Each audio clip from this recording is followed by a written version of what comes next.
I am Emma, a 28-year-old woman deeply passionate about antiquity and history, a passion that flows seamlessly into my profession as an antique dealer. My world typically resonates with the quiet symphony of rustling pages and the gentle clinks of ancient artifacts. However, this tranquil existence expanded splendidly when I encountered Alex, a kindred spirit who shared my enthusiasm for relics of the past. Our relationship flourished rapidly, intertwining through shared interests and extensive conversations. One sunny afternoon, Alex, wearing a nervous smile, suggested that it was time for me to meet his family. A flutter of excitement and anxiety stirred within me. I desired to make a lasting impression and reveal to them the woman who had captured their son's heart. The day arrived, and I meticulously selected a vintage blue dress, hoping it would serve as a conversation starter about my love for all things historic. As we drove to his mother's house, Alex reassured me with comforting words. "They're going to love you. Just be yourself." The Harper family home exuded tradition and formality, residing within ancient walls that echoed with a sense of history. Upon introduction, I met Alex's family, including his mother, Mrs. Harper, a woman of commanding presence, and his brothers Ethan and Liam, along with their wives Chloe and Hannah. Dinner unfolded in a room that seemed lifted from a period drama, adorned with family portraits. As we settled in, Mrs. Harper, with a scrutinizing look, directed the conversation toward me. "So, Emma, Alex tells us you're in the antique business. How quaint. What exactly do you do?" Her tone was polite yet edged with an indiscernible quality. Eager to share my passion, I smiled and explained. "I work in a family-owned antique shop. It's fascinating. We help preserve history and find homes for objects that have been part of someone's life." Mrs. Harper let out a loud, somewhat skeptical laugh. Preserving history sounds more like being a glorified junk dealer to me. An awkward silence enveloped the room, punctuated by the sly giggles of Chloe and Hannah. Embarrassment crept up my cheeks, but Alex, sitting beside me, stiffened and defended. "Mom, Emma's work is important. She has a deep knowledge of history and art." Mrs. Harper waved her hand dismissively. "Oh, relax, Alex. I'm just making conversation." The dinner continued with Mrs. Harper often steering the discourse, seemingly ignoring my attempts to engage. I felt like an outsider, struggling to find my place in this unfamiliar world. After dinner, while Alex was in another room, I found myself alone with Chloe and Hannah. "So, Emma, must be interesting surrounded by all that old stuff," Chloe said, her voice tinged with an indiscernible mix of sincerity or sarcasm. "Yes, it's quite fulfilling," I replied, attempting to keep the conversation light. "Every piece has its own story." Hannah smirked, adding, "Well, I suppose someone has to do it. I prefer the modern and new personally." Their thinly veiled condescension lingered, casting a pall over the rest of the evening. That night, as I lay in bed, the echoes of the evening played in my mind. The laughter, the looks, the comments, all pointed to a future where I might never quite fit in. It marked the beginning of an unexpected journey, one that would challenge my love for Alex and test my resolve in ways I never imagined. The day of our wedding was a whirlwind of emotions. Despite the initial discomfort with Alex's family, I clung to the hope that our wedding day would be different, a celebration of our love and union. I chose a classic, elegant gown, hoping to impress Mrs. Harper and just maybe bridge the gap between us. As I walked down the aisle, my heart fluttered not just with nerves about the lifelong commitment, but also with the uncertainty of fitting into Alex's family. The ceremony was beautiful, filled with laughter and tears. However, it was the reception that brought my anxieties to the forefront. As Alex and I mingled with guests, I noticed Mrs. Harper huddled with Chloe and Hannah, their heads close together in whispered conversation. Trying to shake off the uneasy feeling, I focused on the joyous occasion.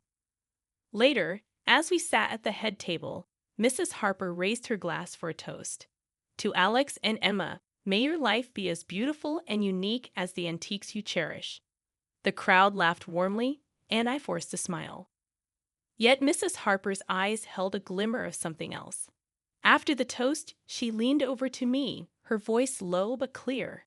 You do look lovely, Emma, though I must say, Cologne and Hannah's dresses at their weddings were quite the talk of the town, unique, just like them.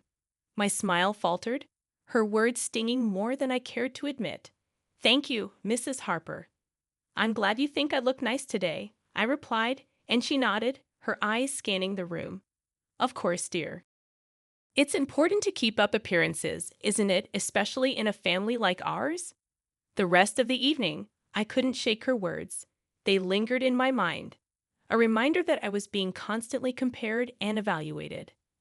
As the night drew to a close and guests started to leave, Alex noticed my subdued mood. What's wrong, Emma? You seem a bit off, he asked. I hesitated, not wanting to spoil our special day. It's nothing, just tired, I guess. I reassured Alex as he wrapped his arm around me. It's been a long day, but a wonderful one. Don't let anything spoil it, okay?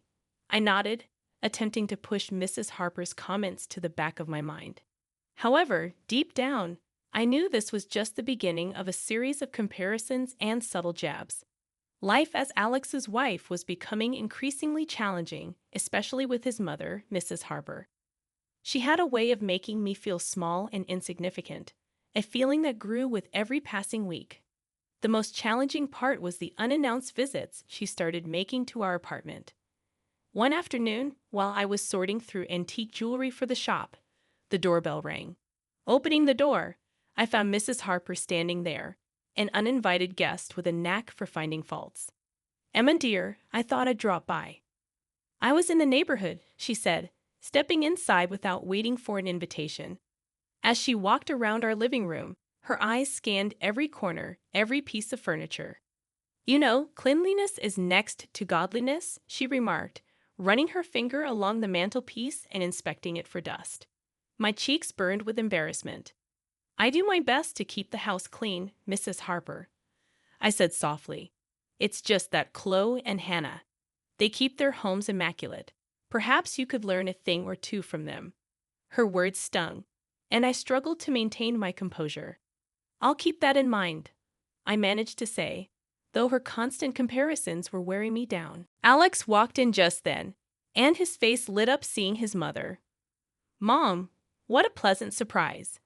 Mrs. Harper smiled at him, the picture of affection. Just checking in on you two, making sure you're living comfortably. I watched as Alex chatted with her, completely oblivious to the tension in the room. After a while, Mrs. Harper left, but her presence lingered like a dark cloud. Later that evening, I decided to talk to Alex about it. Alex, your mother's visits and comments are really getting to me. It feels like she's always judging me, comparing me to Chloe and Hannah. Alex looked surprised. Really? I thought she was just being her usual self.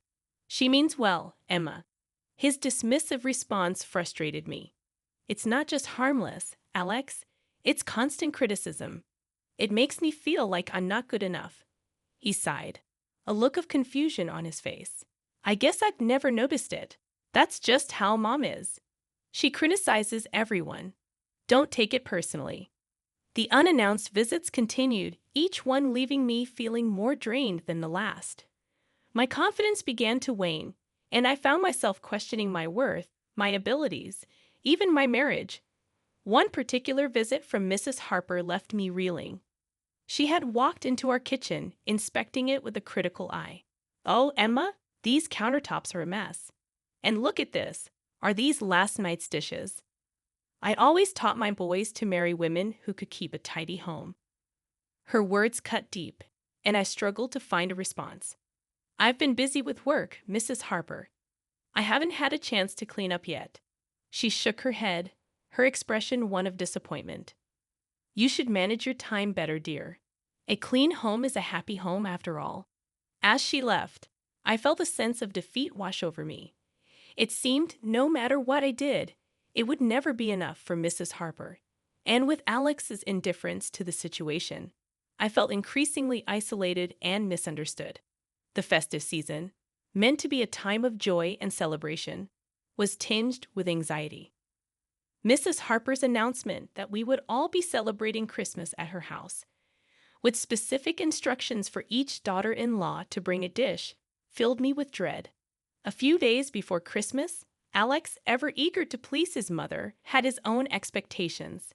"Emma, you should make your beef Wellington. It's always a hit." "We need to impress Mom this year," he said, his tone hinting at the importance he placed on his mother's opinion. I nodded, feeling the pressure. "Sure, I'll do my best." On Christmas Day, I carefully prepared the dish, putting extra effort into ensuring it was perfect. Arriving at Mrs. Harper's house, the atmosphere was festive, with decorations adorning every corner. Chloe and Hannah had already arrived, their dishes on display. As dinner commenced, Mrs. Harper began her ritual of tasting and commenting on each dish. "Chloe, this casserole is delightful, just like the one you made last year. And Hannah, this salad is so fresh and vibrant. You always know how to bring a healthy option to the table." Both Chloe and Hannah beamed under her praise, while I nervously awaited my turn. Finally, Mrs. Harper reached for a slice of my beef Wellington. The room fell silent as she chewed thoughtfully, then made a face, pushing the plate away. "This is bland, completely tasteless. Honestly, Emma, if you can't cook, you shouldn't bother trying." The room erupted in quiet giggles from Chloe and Hannah. I felt my face flush with embarrassment and hurt. Alex, seated next to me, said nothing, his eyes fixed on his plate. I tried to defend myself. "I'm sorry you didn't like it, Mrs. Harper. I followed the recipe exactly." Mrs. Harper waved her hand dismissively. "Well, next time leave the cooking to those who know how. This dish is more suited for the trash." The rest of the evening passed in a blur. I felt small and humiliated, my confidence shattered. Alex's lack of support only added to my sense of isolation. Later that night, back at our apartment, I confronted Alex. "Why didn't you say anything when your mother insulted my cooking?" "You saw how upset I was," I said, my voice rising with emotion. Alex sighed, a look of frustration crossing his face. "Emma, that's just how Mom is. She doesn't mean any harm." "You're taking this too seriously," he replied, his tone a mix of indifference and annoyance. "You need to learn to let these things go.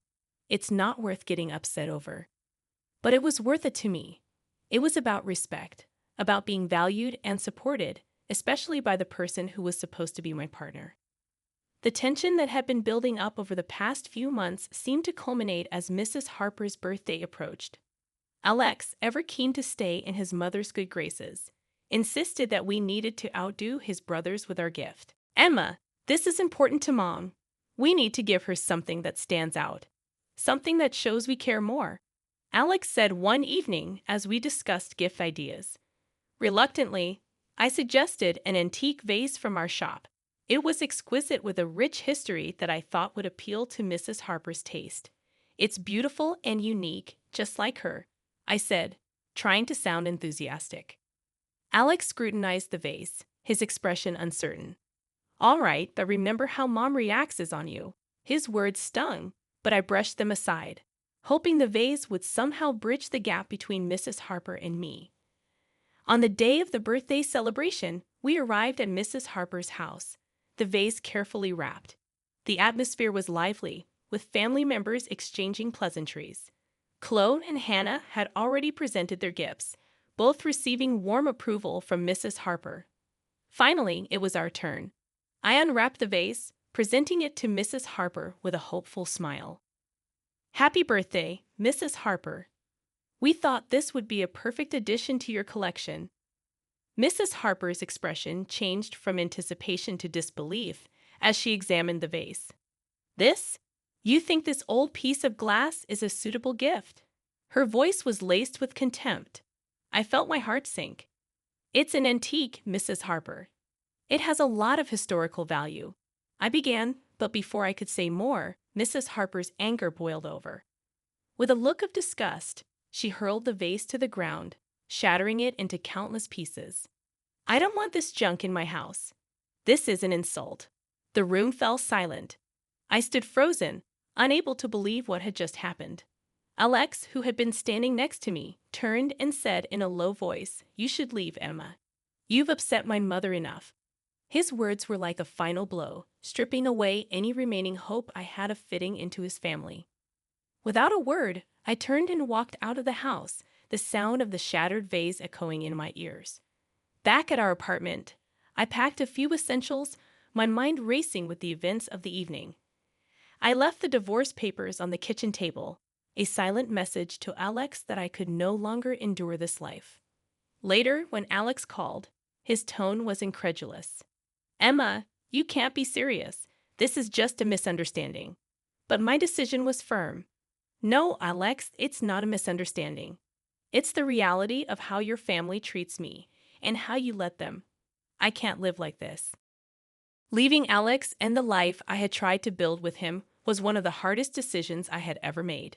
But after the debacle at Mrs. Harper's birthday, I knew it was the only choice I had if I wanted to preserve my dignity and self-worth. I hadn't even finished unpacking in my new apartment when my phone rang. It was Mrs. Harper. "Emma, you never were a good match for my Alex. Just a junk dealer with no taste and no respect for your elders." I felt my heart sink as soon as I answered. I held the phone away from my ear, her harsh words echoing in my quiet living room. "Mrs. Harper, I think it's best if we don't speak to each other." I tried to keep my voice calm. She scoffed. "You could have learned a thing or two from Chloe and Hannah. They are the ideal wives for my sons. They understand family values." I hung up the phone, her words leaving a bitter taste in my mouth. The call was a painful reminder of why leaving was the right decision. However, what I didn't expect was running into Chloe and Hannah just a few days later at a local coffee shop. "Oh, look, it's Emma. How's the junk business?"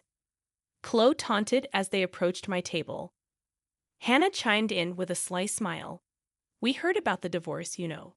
You just had to play the game, make Mrs. Harper happy, laugh at her jokes. It's not that hard." Their words stung, but I was no longer the woman who would take this silently. "I'm not like you two. I don't giggle and fawn over someone for personal gain. I have my integrity." Chloe laughed mockingly. "Integrity won't get you a nice inheritance." Hannah nodded in agreement. "Exactly. It's all about playing smart, Emma. You just didn't get it." I looked at them, two women who had surrendered their self-respect for material gains. "Enjoy your gain, then. I prefer to live a life where I don't have to lose myself for someone else's wealth." I left the coffee shop with a newfound sense of clarity. Their candid admission was shocking but not surprising. It reaffirmed my belief that I had made the right decision. Though the road ahead was uncertain and possibly challenging, I knew that I had chosen a path that upheld my values and respect for myself. Months had passed since I left Alex, and life had settled into a new, peaceful rhythm. I was at my antique shop, engrossed in restoring a vintage clock, when I overheard a couple of regular customers gossiping. "Poor Mrs. Harper, all alone with her health failing. None of her family wants anything to do with her," one said. "Yes, I heard she's been complaining that her sons and their wives have abandoned her," added the other. Their words stirred a mix of emotions in me, but pity wasn't one of them. The next day, as I was sifting through some old letters in the shop, my phone rang. The caller ID showed Mrs. Harper's number. Taking a deep breath, I answered. "Emma, it's me, Mrs. Harper. I'm ill, very ill. No one is here to help me, not even my own sons." Her voice was weak, quivering with a blend of desperation and self-pity. "I'm sorry to hear that, Mrs. Harper. But why are you calling me?" "I'm no longer part of your family," I replied, my tone neutral. "But you were once. You're the only one I can turn to now. My sons, their wives, they don't care. They insult me, ignore me," she said, her voice cracking. I couldn't help but let out a short laugh. "Mrs. Harper, do you remember how you treated me, how you insulted and belittled me at every turn?" There was a pause on the other end, and then she said, "But I'm family. You have a duty to help me." "No, Mrs. Harper, I had a duty to your son, which ended when our marriage did," I responded, my patience wearing thin. "And let's not forget the antique vase you smashed at your birthday. That vase was worth thousands that you owe me," I added firmly. There was a sharp intake of breath from her end. $5,000. "I don't have that kind of money." That's not my problem, Mrs. Harper. You should have thought about that before you destroyed it, I replied. The call ended shortly after, with Mrs. Harper's pleas turning into bitter mumbles. I hung up the phone, feeling a mixture of relief and sadness. Mrs. Harper was reaping the consequences of her actions, alienated by her own family due to her harsh and critical nature. Life after my divorce from Alex had settled into a peaceful routine centered around the antique shop, which had become my sanctuary. I was content in my little world of timeless treasures until one autumn day brought an unexpected twist. While enjoying a quiet cup of coffee at a local cafe, I overheard a conversation between two patrons. Poor Mrs. Harper, one said, her own children sent her to a nursing home against her will. Can you imagine? The irony of Mrs. Harper's situation wasn't lost on me. The woman who once wielded control over her family, with sharp words and criticisms, was now at the mercy of their decisions. A few days later, fate played its hand as I walked down a bustling street, lost in thought about an upcoming auction. I bumped into someone. It was Alex, his face twisted into a look of contempt upon seeing me. "Emma, the ungrateful," he sneered, quietly yet with venom in his voice. Taken aback by his bitterness but not intimidated, I responded, "Ungrateful. That's a bit rich coming from you, Alex." "What's that supposed to mean?" he retorted, his voice rising. Realizing we were attracting attention, I decided it was time to set the record straight. "Well, considering you and your brothers put your mother in a nursing home, refusing to care for her, you're hardly one to talk about gratitude." His face flushed with anger and embarrassment as passersby began to take notice. "That was a family decision. You have no right to judge," he shot back. "I have every right when you call me ungrateful," I shot back. "Seems to me like you abandoned the woman who needed you most. Where's your gratitude and respect for her?" Alex's expression faltered, a mix of shame and anger. He glanced around, noticing the curious and disapproving looks from the people around us. Without another word, he turned on his heel and hurried away, leaving me standing there, a mixture of relief and triumph washing over me. I continued my walk, the encounter leaving me with a sense of closure. The final chapter with Alex and his family had ended not with a whimper, but with a revelation of their true colors. Later, as I sat in my cozy apartment surrounded by relics of the past, I reflected on how much I had grown.